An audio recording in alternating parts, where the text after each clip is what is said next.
Time for us to head back to the voicemail of Truth and Reason. This one about Baker Mayfield. Hey, Dave, how's it going? Just wondering, since, the Browns pretty much canned Baker and are holding him against his will until they acquired Watson, of course. So we all know that. So my question is, if you have an opinion of where Baker's going to land, because they already decided for the Colts who they want, Ryan, as the quarterback. So that leaves the three other teams, Saints, Seattle, and Seahawks.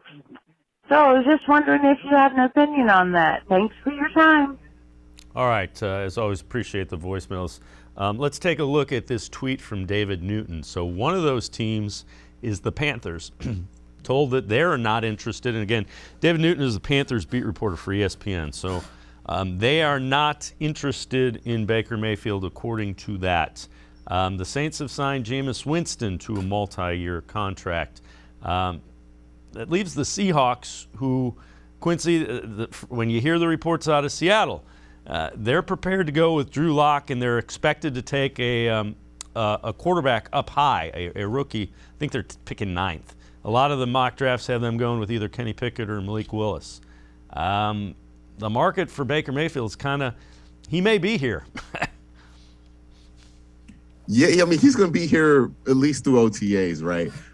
I would say it's probably going to be the Seahawks. I would have a real hard time thinking that they're going to go with Kenny Pickett in a city that rains as much. I mean, seeing how bad he was in the Senior Bowl when it rained, and seeing that he has to wear, I mean, his hands aren't just small. And I know we went through the hand size thing in the whole 2014 draft with Johnny Manziel and Teddy Bridgewater, right? But Teddy Bridgewater had 9-inch hands. He's got 8-inch hands. He's got tiny, tiny hands. So that's something that's going to be a factor when it comes to Kenny Pickett. So I don't buy that bluff that they're actually going to draft Kenny Pickett. So I think they're going to stick with Drew Lock, and they'll want to bring in somebody to compete.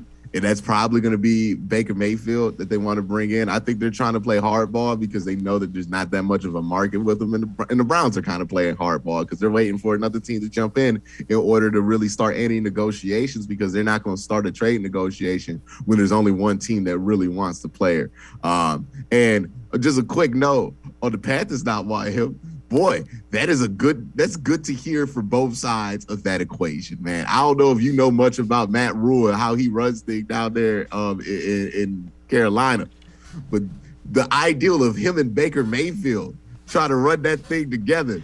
Oh man, I would hate to be the beat reporters in that city. Like that's not what I want. Those are two fiery personalities that for a fact are not going to get along. Like the only person I could think would be worse for Baker Mayfield would be like Lane Kiffin, if you somehow found a way to pair him up with Lane Kiffin. But yeah, that makes sense to me. I remember hearing about the Panthers, and I'm like, there's no way you put Matt Rule and Baker Mayfield in the same room. That's not going to work. Matt Rule thinks that he could tell Cam Newton what to do, and he's a franchise legend over there in Carolina. And Baker Mayfield, he's not going to listen to Matt Rule. He don't want to listen to Kevin Stefanski. Kevin Stefanski won Coach of the Year last year. So these are not two that would have mutual interest in working with each other from everything that you can see outside of this. So, I'm glad that one finally dropped, so we don't have to worry about that. But yeah, it's just they're waiting for another team to get into this whole conversation, and we'll see if another team does. But I think I have a pretty good grasp that the Seahawks are interested. You can see how Alonzo Highsmith has been handling himself on Twitter when it comes to what he feels about Baker Mayfield. And the fact is that there's enough of those dudes who drafted Baker Mayfield out there in the league that somebody's going to pick him up just to redeem themselves or attempt to redeem themselves for taking him number 1 overall, because ultimately that does fall on their necks, right? If you're Alonzo Highsmith, if you're John Dorsey, you're the dude who pulled the trigger on that. So you're probably going to be the one who's going to try to justify it by bringing him back.